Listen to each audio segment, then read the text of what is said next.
I start with my 3 clash points. First of all, I'd like to state my stand. Our team stand is we say that the basic human right is what urgently needed, ladies and gentlemen. But the government side come up and talk about something that they're going to educate people. So now, ladies and gentlemen, I have 3 main questions to make in today's debate. First question, which proposal costs more? And second one, what is the concern of the third world, global warming, or basic human rights of the starving people?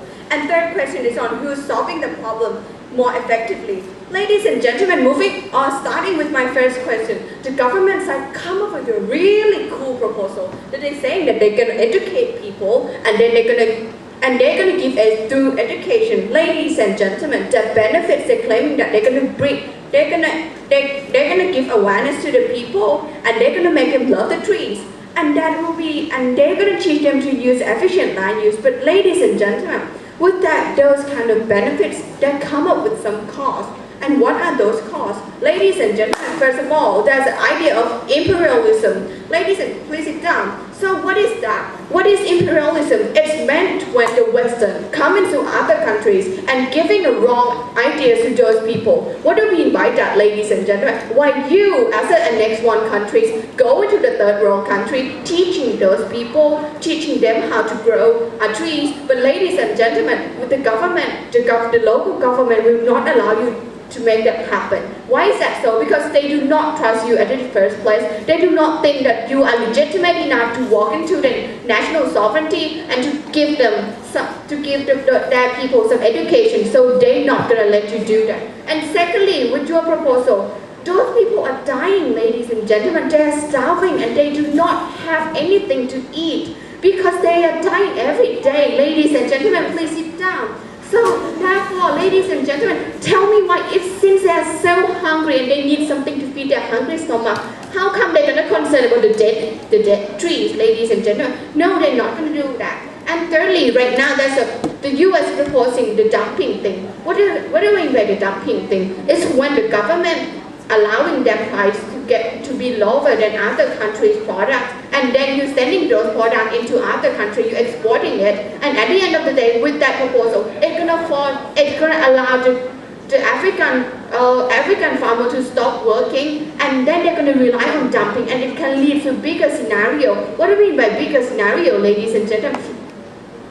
What if there's some food shortage happen? What if the US stop exporting out some food? What are those people going to eat? They're going to starving at the end of the day. But with our proposal, it's going to be a cause of we're just going to put a global warming problem behind just for now, but it's going to bring more benefits. What do I mean by more benefits? First of all, we're going to save the human rights that are needed so badly. And secondly, because right now, 3 billion people are getting lower than $2 per day, ladies and gentlemen, and we said that is not good. $2 per day, you cannot even buy a hamburger, ladies and gentlemen. And with the government proposal, we can have an analogy. Okay, they can come up and claiming that they're going to teach a man how to fish. Which is way better than giving them a fish that they can eat for the day. But with our proposal, it's going to be better because we're going to teach the man how to fish with education and with the infrastructure that we're proposing. And secondly, we're going to give them equipment to fish as well. Ladies and gentlemen, because we're going to give them infrastructure so that they can socialize themselves, so that they can get jobs specialization. So now let's move on to my second question. What is more important to them? The global warming or the basic human right of the people. Ladies and gentlemen, the government side come up and talking about, but ladies and gentlemen, right now, African people, the UN already stated that in one day, in the world today, with the starvation, 16,000 of kids are dying per day.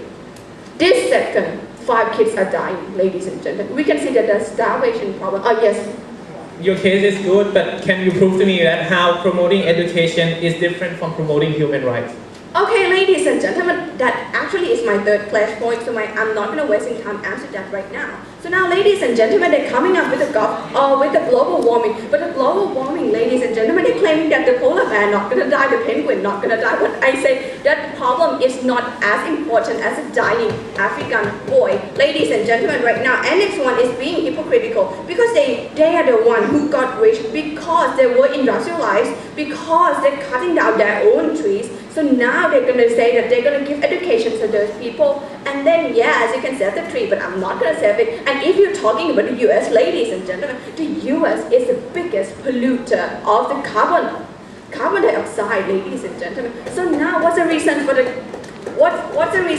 African country to believe in the US? So now, because we're saying that with outside, we're giving rights to the people because they're going to be able to go to work, the sweatshop labor we end, and we're going to give rights to right to be safe with their jobs, right? Because right now the human rights are oppressed so badly, they do not even have any rights in the African people because they do not even have a right to be safe in their country, in their house. Ladies and gentlemen, because we say, and next one right now, the local people are 55% illiterate, so it means that they cannot even read and write, and they have no education, therefore they're not going to be able to get educated from them. But with our proposal, we give them school, we give them infrastructure, we're going to slowly educate them, their next generation, and then the next generation can teach. And then we can have a sustainable at the long run, ladies and gentlemen, which is not exist in that proposal. So now let's move on to my last clash point, who is solving the problem more effectively.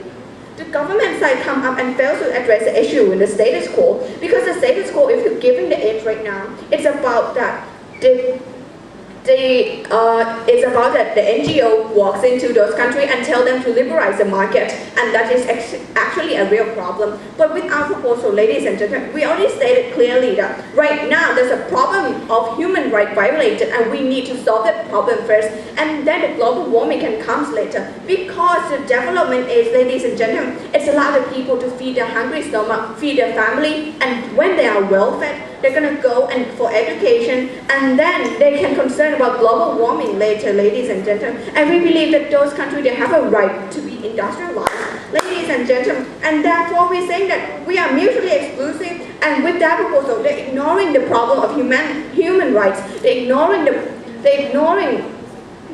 those kind of things. So ladies and gentlemen, those people, we say that they need to get that right first. So with all those reasons, I'm so proud to oppose. Thank you.